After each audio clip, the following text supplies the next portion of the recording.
पिंपळपार आहे। आपण कोकणी माणसे वड पिंपळ यांना पवित्र मानतो, तसेच त्यांना दीर्घ आयुष्याची प्रतीकही मानली आहे। याला पिंपळपार असे म्हणतात, कारण हा जो दगडी कट्टा बांधला आहे त्याला कोकणी भाषेमध्ये पार असे म्हणतात। हा पार सुमारे 400 वर्षापूर्वी बांधण्यात आला। जेव्हा हा पार बांधण्यात आला तेव्हा हे पिंपळाचे रोप सुद्धा लावण्यात आले, म्हणजेच हा पिंपळ सुद्धा 400 वर्षापूर्वीचा जुना आहे।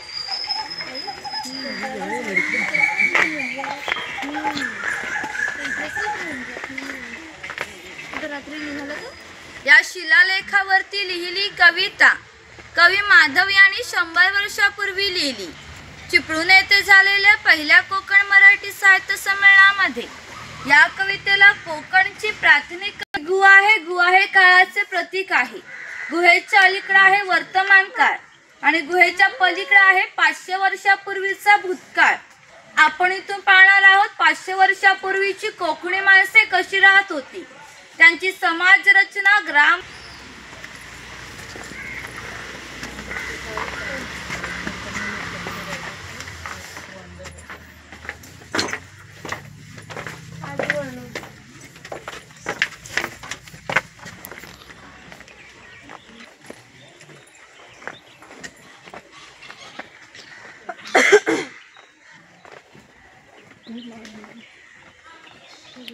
हे कोकमाचे झाड आहे।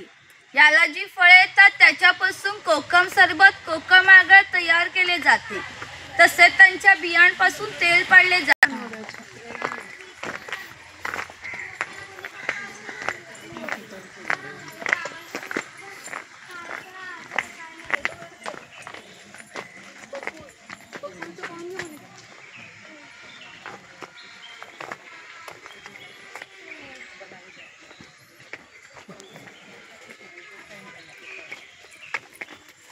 हे आहेत भगवान परशुराम। आपल्या पुराणात सुंदर कोकण प्रदेशाची निर्मिती केली, म्हणून या कोकण प्रदेशाला परशुराम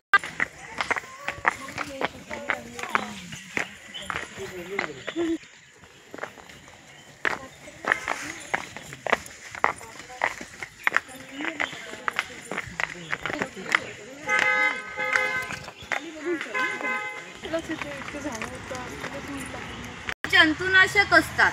शेतकरी त्यांचा वापर धान्य साठवण्यासाठी करतो, तसेच त्यांचा वापर गरम मसाल्यांसारख्या पदार्थांमध्ये केला जातो।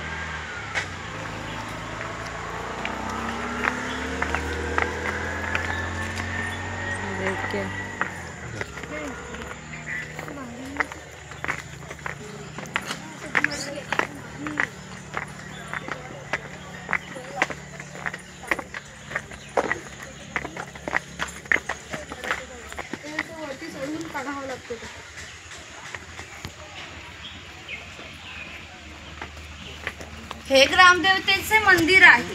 पूर्वी धार्मिक संस्था गाव नियंत्रण करत असत। गावातील गावकरी येथे एकत्र येत असत। गावातील 2 व्यक्तींमध्ये भांडणे झाल्यास सगळा गाव येथे एकत्र येऊन गावप्रमुख त्यांच्यासमोर न्यायदान करत असे। तसेच गावातील 500 वर्षापूर्वीचा निसर्ग असा समृद्ध होता, त्याला आमच्या भविष्यामध्ये दैवत्वाचं स्थान बनलं आहे। हे ताशे 110 वर्षापूर्वीचे जुने आहेत। जर वाजवणारे कसबी असतील तर यांचा आवाज 1-2 किलोमीटर पर्यंत सहज जात असे। पूर्वी यांचा उपयोग संदेश वहन तसेच धार्मिक कार्यक्रमांमध्ये केला जात असे।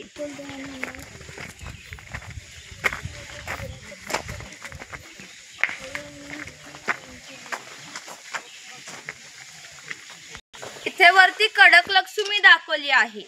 पोतराज लोक स्वतःला चापकाने मारून घेतात, त्याला कडक लक्ष्मी असे म्हणतात।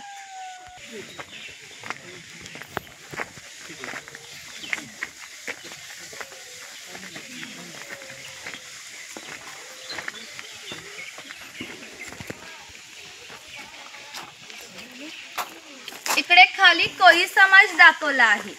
कोळी समाजाची लोक समुद्राच्या इतक्या जवळ राहतात की समुद्राच्या भरतीचे पाणी त्यांच्या घराला लागून जाते। एवढी छोटी होडी घेऊन खोलवर समुद्रामध्ये मासेमारी करत असत। कधी कधी समुद्रामध्ये उसळणाऱ्या लाटा ह्या त्यांच्या होडींपेक्षा मोठ्या असत, तरी ते कुशलताने होडी वल्लवतात आणि पहाटेच्या वेळी परत घरी येतात.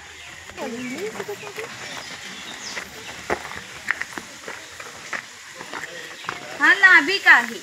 पूर्वी कोकणामध्ये 12 भोवतीदार पद्धत अस्तित्वात होती. म्हणजेच नाभिक, सुतार, चर्मकार, काचार हे लोकांच्या घरोघरी जाऊन त्यांची सेवा करत. त्याबद्दल त्यांना पैसे नव्हे तर केवळ धान्य मिळत असे. म्हणजेच एका नाभिकाला एका पुरुषाच्या घरी जाऊन केसवदाढी करण्यासाठी वर्षभरासाठी 4 पायली म्हणजे आताचे 8 किलो धान्य मिळत असे. एवढ्या अल्पमोबदल्यात हिलोवर्णन आमच्या लोकसाहित्यामध्ये आढळतं. असं म्हणतात की गावातील प्रत्येक गोष्टी नाभिकाला माहीत असते आणि नाभिकाला माहीत असली प्रत्येक